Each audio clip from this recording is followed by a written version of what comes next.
Please join me in welcoming Dr. Wael. Assalamu alaikum. Good evening, very late evening, ladies and gentlemen.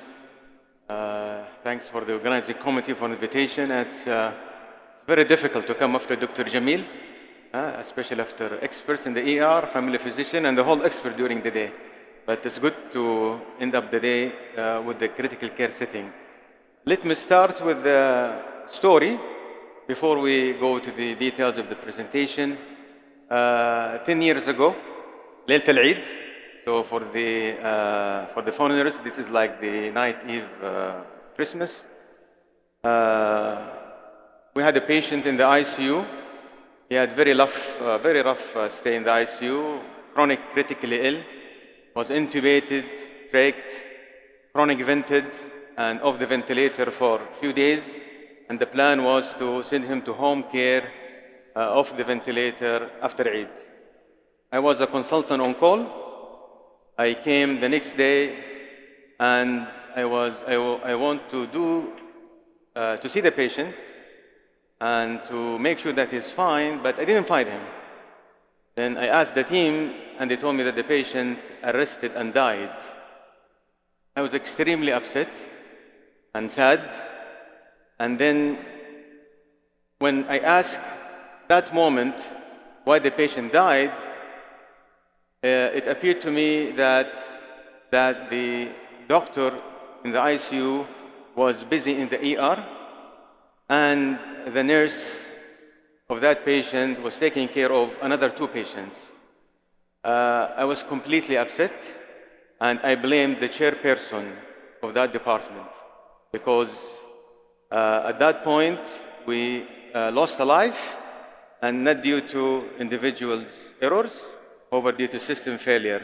So maybe in this talk, maybe I'll shed some light about the system issues and to learn and to exchange knowledge. That's not only the individuals can make mistakes, however, sometimes system can put pressure on individuals to make those mistakes. And by the way, I was the chairperson of that department. So, all right, let's go quickly. So in ICU, errors kill. And we know that in sepsis, like huge sepsis campaign, and now even sepsis, there's code sepsis, like code glue, code RRT, it's code for sepsis. So errors and mistakes in the critical care settings, okay, can kill the patient. Staff mental health, and like what Dr. Al-Khathami and Dr. Zahrani during the morning, really in the medical school, during our residency and fellowship, there's not a lot of emphasis about patient safety, staff safety, how to be safe. We're just focusing on the core of medicine, all right? Critical thinking, patient safety, all these things, maybe things evolved over the last 2 decades. And that has a huge issue on the medical legal issues, as one of the colleagues mentioned during the discussion and question, that with this open environment of reporting, though we are still under-reporting, issues can arise, and then we need to have very strong leadership support about the medical legal issues. Critical areas in any hospital, ICU, ER, and the operation room. Those areas, really, there is no joke. We need to have zero tolerance for any errors there, whether system or individuals. What are the risk factors? A lot of things.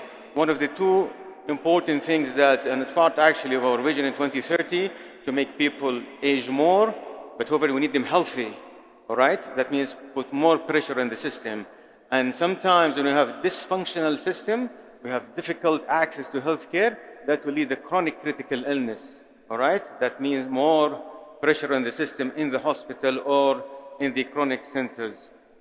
We'll talk some of the strategies to mitigate, and very important, the balance, okay? Now everybody's talking about balance between business and life and safety. So I will not dig deep. The colleagues, we talk about the misdiagnosis, the delayed diagnosis, the failure of diagnosis. In our critical care literature, 23% experienced a diagnostic error in one of the studies. And of course, all this have an impact What's the impact in the KPI that we all measures now in the daily operation, patient mobility, mortality, length of ICU stay, okay, and of course, cost. And here comes the issue about leadership, and we'll talk later about leadership and the role, okay, of the shareholder and the stakeholder and the debate that's in business, that the ethics that comes a major role in that. This is, as Dr. Jamil mentioned, in the ICU and not very far different from the ER.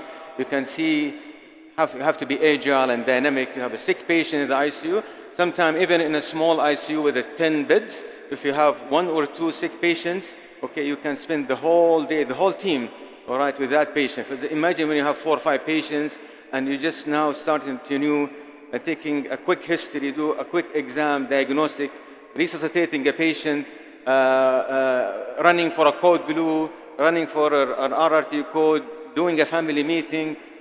Too many things. You have to be a multitask. You have to have a strong support and a strong team with you.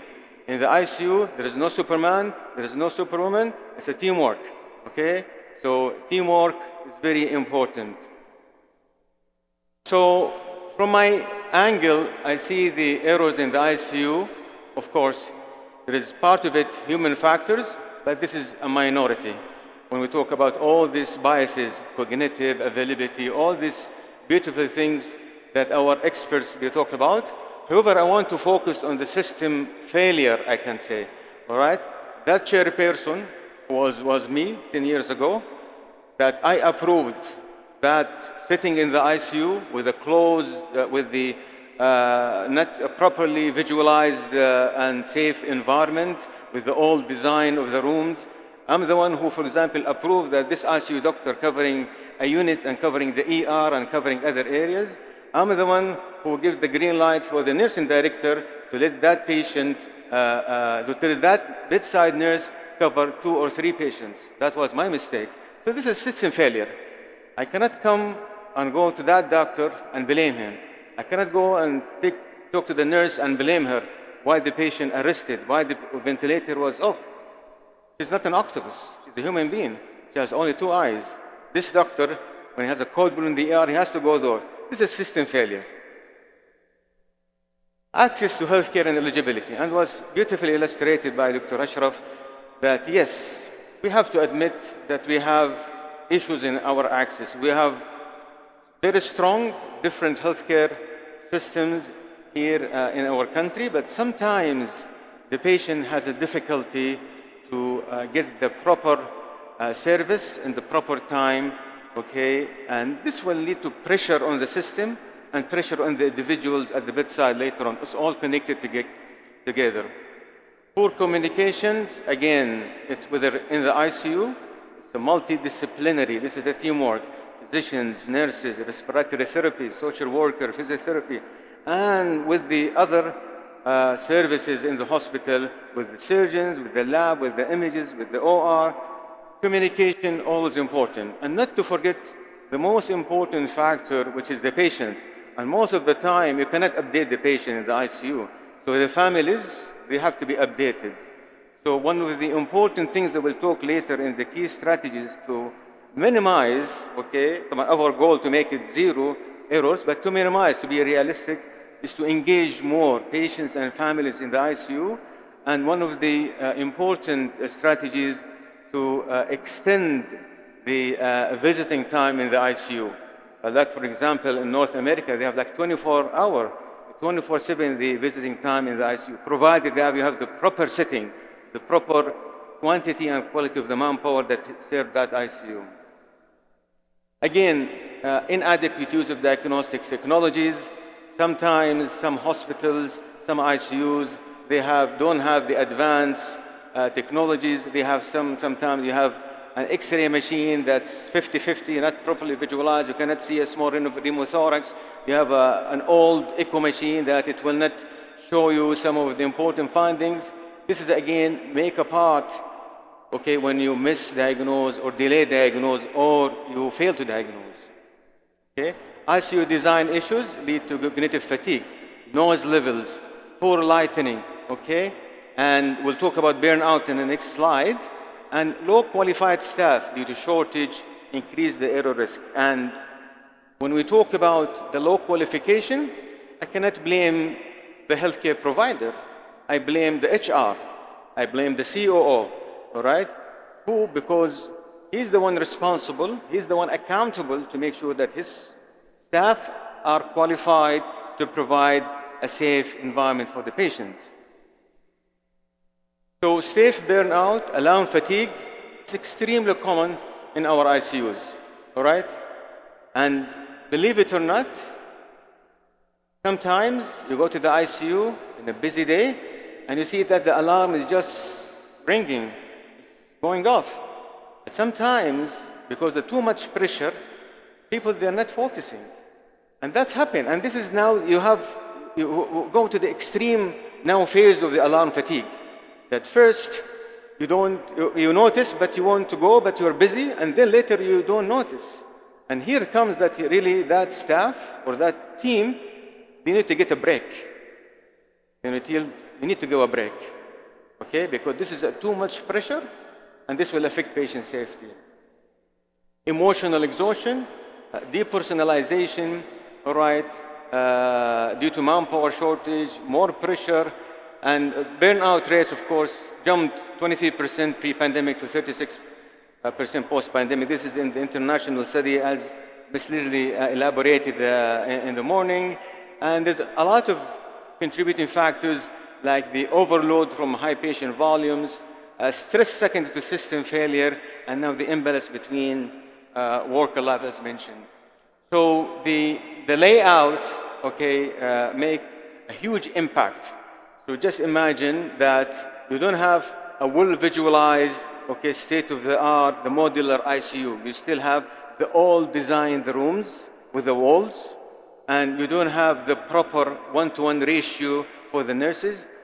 You don't have the proper equipment. The doctor is busy in many and taking care of many patients with all this paperwork and the KPI that he has to fulfill.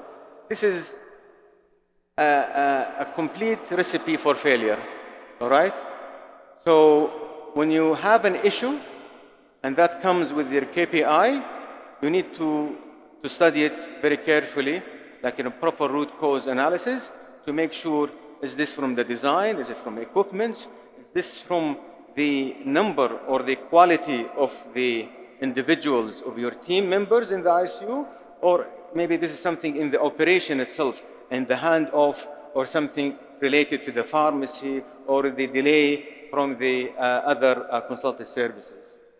Well-designed environments, okay, psychologically and everything, and proper manpower, number and quality will make life much easier. All right, so the role of staff qualification and diagnostic adequacy is important. Employing low qualified staff, lack of critical care expertise, of course, it will lead to missed data interpretation, delayed responses. And I think now you have many people, they are certified in the ICU, whether from the nursing, from the doctors. Remember in the old days, in the open model ICU, where a lot of errors happened, it was an open model, and it was non-ICU doctors taking care of the ICU, but now with more training, with more education, and this not only in the physician part, even in the nursing part, even the respiratory therapy part, in all the team. ICU is a teamwork, all right? If you have one team is weak, the whole team will collapse. That's why this is the beauty, all right, when all the team works together, always in the ICU.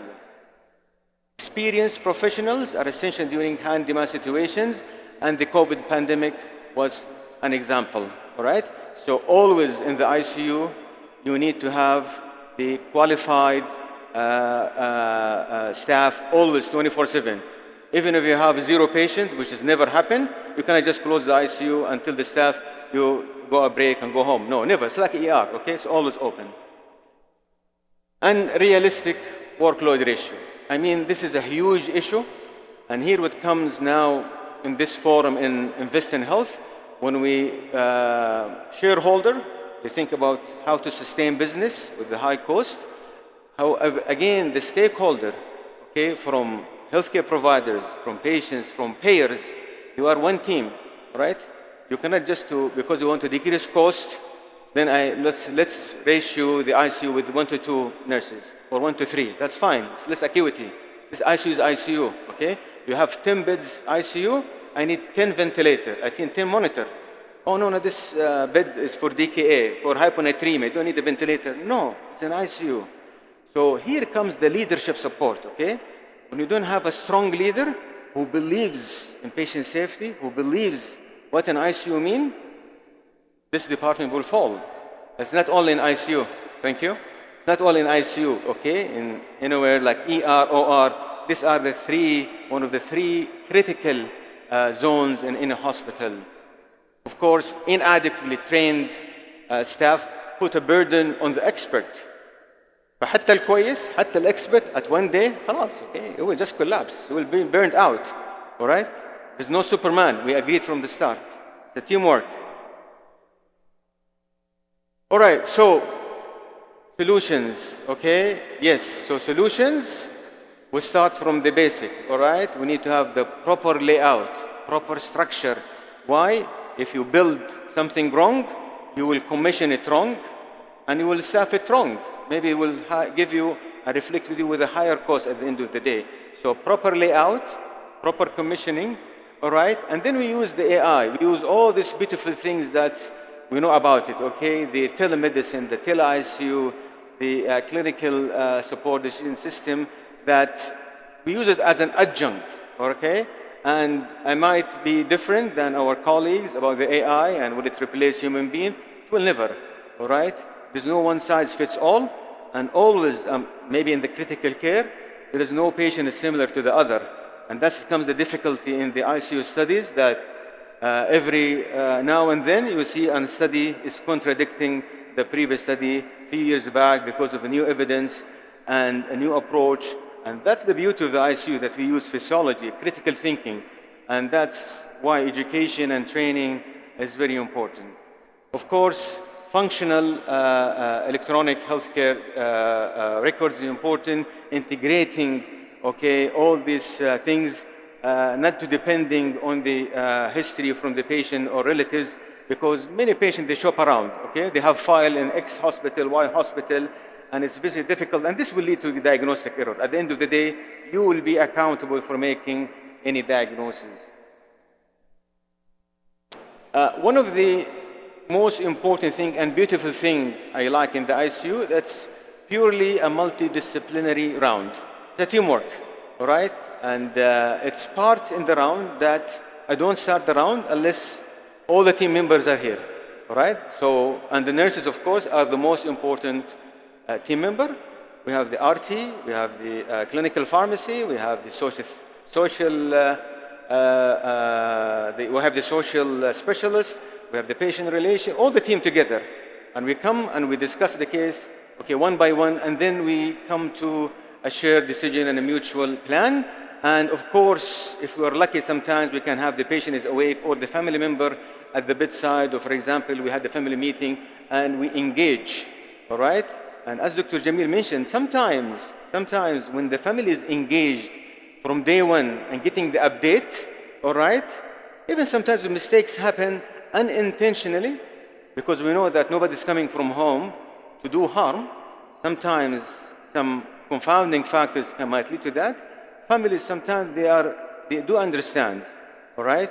They do understand that this is a mistake, an unintentional mistake. Of course, all this happened with strong collaboration with other specialty education, as the experts mentioned briefly, the M&M rounds. All this when you want to improve the system with education. Nothing comes with just pure memo or pure policy. Education is the key. Of course, all this will be reflected in our metrics and numbers and KPIs. And I think, again, I emphasize on the strong support from the leadership, all right? If you have really a good outcome and you have your staff happy and mentally he's healthy, okay, he's not burnt out, you need to support him, all right? And the escalation matrix is very important, okay? Escalation matrix within the ICU, to the chair, or to the even the hierarchy in the hospital. A lot of examples, okay, been shared in the literature, talk about the same thing, all right? A lot of the international bodies, okay, they talked about importance of patient safety and the importance of funds. And as Dr. Al-Khatami, Dr. Zahra mentioned that with a lot of now of the initiatives here in the Saudi with NIH, important to invest in research and how is really patient safety is important, especially in the ICU setting. And our beautiful example of the Saudi Patient Safety Center that really they lead by example, okay, and very strong and efficient and transparent collaboration with our local accrediting bodies, the Sibahi, and really they want to share knowledge and experience with all the hospitals. And by this I conclude that diagnostic errors in the ICU are multifaceted, okay? Yes, it involves human being, right? Individual factors with all the biases. However, system failure play a major role, right? Big role. And addressing these through comprehensive strategy, of course, significantly can improve patient outcomes and continuous focus on diagnostic accuracy and support for ICU staff is essential for enhancing care quality, and human capital investment is the key. Thank you very much.